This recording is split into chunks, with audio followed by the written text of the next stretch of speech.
కృష్ణం గారిని అన్ని బాధలే ఉన్నాయి ప్రజలకైతే చాలా కష్టం అవుతుంది.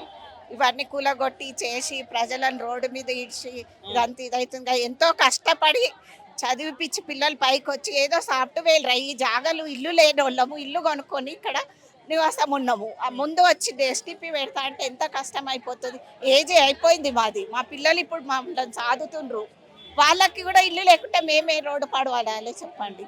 చాలా వద్దు ఎస్టీపీ వద్దు. మాకు మా ఇల్లు మాకుండి మంచి జాగ్రత్తగా ఉంటే చాలు అంతే. మీరే ప్రాబ్లం గెలిపించుకున్నారు కదా రేవంత్ రెడ్డిని. మేము ఎన్నుకున్నామంటే మంచిగా ఉంటుంది అనుకున్నాం కానీ ఇట్లా చేస్తాడు అనుకోలే. ఇంత అన్యాయంగా అవుతుంది అనుకోలే. ముందు ప్రజలన్నా మంచిగా చేసారు మాకు గవర్నమెంట్ కానీ ఏది కానీ. ఇప్పుడేమో ఇట్లా చేస్తున్నాడు ఇలా రేవంత్ రెడ్డి.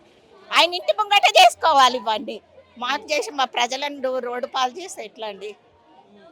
చాలా కష్టం అభివృద్ధి అయిపోతుంది. కావాలి కదా, మరి అభివృద్ధి వద్దా? అభివృద్ధి చేసే దిక్కులే చేసుకోవాలి. ఉన్న స్థలంలలో చేసుకోవాలి గానీ, ఇంటి ముంగట వచ్చి చేస్తా అంటే ఎట్లా?